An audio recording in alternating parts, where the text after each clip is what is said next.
Good morning. सभी का इस वीडियो लेक्चर में स्वागत। पिछले वीडियो में अपन ने फ्लावर एनाटॉमी सेकेंड के बारे में चर्चा किया था। इसी कड़ी में MSc final botany paper 5th के angiosperm morphology anatomy and embryology वाले पार्ट में अपन इस वीडियो में जिस टॉपिक पर चर्चा करेंगे वह है इन्फीरियर ओवरी का नेचर से रिलेटेड है, जिसमें दो कॉन्सेप्ट है, एक तो अपेंडिकुलर और दूसरा है रिसेप्टिकुलर कॉन्सेप्ट। उसके बारे में अपन चर्चा करेंगे।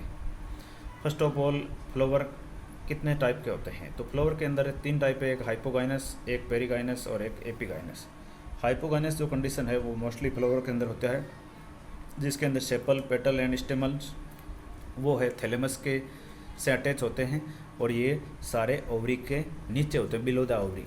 इनमें ओवरी सुपीरियर होती है, जिसका एग्जांपल है हिबिस्कस रोजा साइनेंसिस, गुड़हल। दूसरा कंडीशन है पेरिगाइनस। पेरिगाइनस के अंदर sepal, petal, stamens borne on rim of floral cup. जो फ्लोरल कप है उसकी रिम के ऊपर ये सारे सेपल, पेटल निकलते हैं।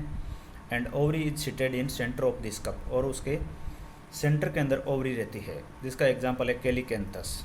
तीसरा है एपिगाइनस। एपिगाइनस कंडीशन के अंदर sepal, petal and stamens arise from the top of ovary. ये ओवरी के टॉप से निकलते हैं, अराउंड द स्टाइल, स्टाइल के चारों ओर।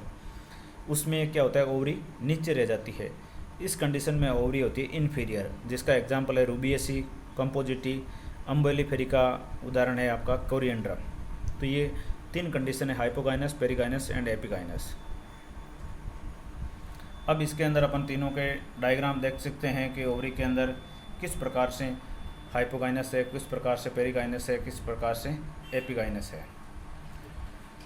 तो अपन के जो इस टॉपिक के अंदर ओवरी है वो है इन्फीरियर ओवरी। तो इसके लिए इसका मॉर्फोलॉजिकल नेचर देखना है कि इन्फीरियर ओवरी का मॉर्फोलॉजिकल नेचर कैसा होता है। तो इससे रिलेटेड 2 कॉन्सेप्ट दिए गए हैं जो ये बताते हैं कि इन्फीरियर ओवरी का मॉर्फोलॉजिकल नेचर क्या है। इसमें जितने भी सभी बॉटनिस्ट है वो नाउ एग्री हो गए कि जो ओवरी का इन्फीरियर ओवरी का इनर वाल है वो फोलियर नेचर का है। फोलियर का दूसरा नाम अपेंडिकुलर इन नेचर। लेकिन जो कंट्रोवर्सी है वो है इसकी आउटर वाल के संबंधित, जिसके अंदर इसको कुछ वैज्ञानिक इसको कंसिडर करते हैं अपेंडिकुलर नेचर का, और जिसका फॉर्मेशन होता है formed by fusion of basal part of sepal, petals, stamens to form floral cup. There is no clear demarcation between outer wall and inner wall in inferior ovary। और इसके अंदर जो outer और इनर वाल है inferior ovary, उसके अंदर कोई स्पष्ट सीमा रेखा नहीं होती।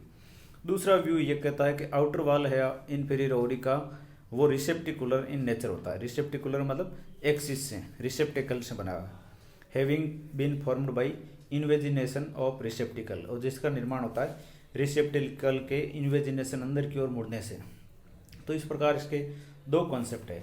अब फर्स्ट कॉन्सेप्ट की बात करते हैं, अपेंडिकुलर कॉन्सेप्ट।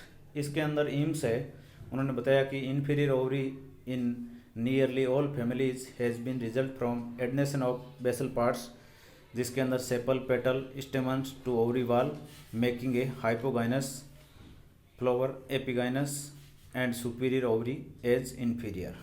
दूसरे साइंटिस्ट थे एम्स एंड मैकडॉर्वेल्स 1947, उनके साथ थे डोगलास। उन्होंने ये बताया कि the sepal, petal, stamen and carpel का जो वस्कुलर ट्रेस है वो travel upward through the wall of inferior ovary of adnated basal portion of sepal, petal, stamen and carpel. Further उसके बाद इनसाइड द वाल के अंदर की ओर, following the adnation of basal part of sepal, petal, stamen and carpal, their traces may also become adneted in varying degree। इसके बाद जो भी एडनेशन है उसका अलग अलग डिग्री के अंदर एडनेशन होता है, जॉइंट होता है। इसके अंदर अपन इस अपेंडिकुलर कॉन्सेप्ट को डायग्राम की सहायता से समझ सकते हैं कि किस प्रकार इसको अपेंडिकुलर नेचर का बताया गया है। There is universal agreement regarding appendicular nature of traces inside the wall of inferior ovary. However Puri don't accept this view because an appendicular trace has 2 portions। अब इसमें 2 पोर्शन होते हैं, a portion present in cortex of through which it travels from the point of its origin still of the stem and up to its entering into base of appendicular organ.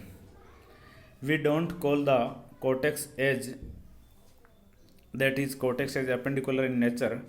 Similarly, how can we say that when an appendicular trace is traveling through the wall of inferior ovary, the wall is appendicular in nature? A portion inside the leaf for which it the bundle that is appendicular, and those bundles which present in the stem that is receptacular. Second concept आता है the receptacular concept. In certain angiosperms, कुछ angiosperm के अंदर which has perigynous and epigynous flower, जिनमें perigynous या epigynous flower होता है। Vascular anatomy provide very convincing view of the receptacular nature of inferior ovary. इनकी वस्कुलर एनाटॉमी से ये होता है कि इनकी जो इंफीरियर ओवरी है वो रिसेप्टिकुलर नेचर की है। इसके टू एग्जाम्पल है, one is of perigynous flower and one is of epigynous flower, showing the particular type of anatomy जिसके अंदर वस्कुलर एनाटॉमी को कंसिडर कर रहे हैं। इस डायग्राम से अपन रिसेप्टिकुलर नेचर को एक्सप्लेन कर सकते हैं कि किस प्रकार इंफीरियर ओवरी को रिसेप्टिकुलर नेचर बताया गया है। इसमें एक एग्जांपल है पेरेस्किया एक्यूलेटा।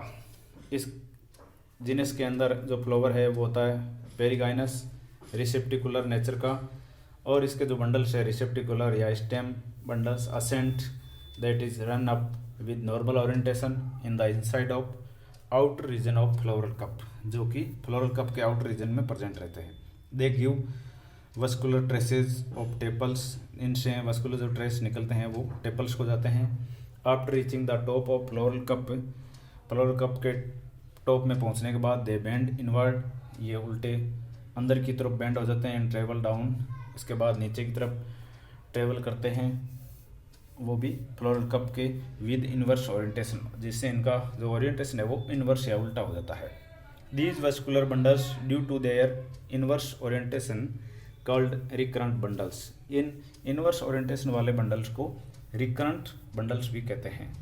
इन apical region the recurrent bundles furnish the stem fascicle trace. Staminal fascicle trace is defined as strong trace.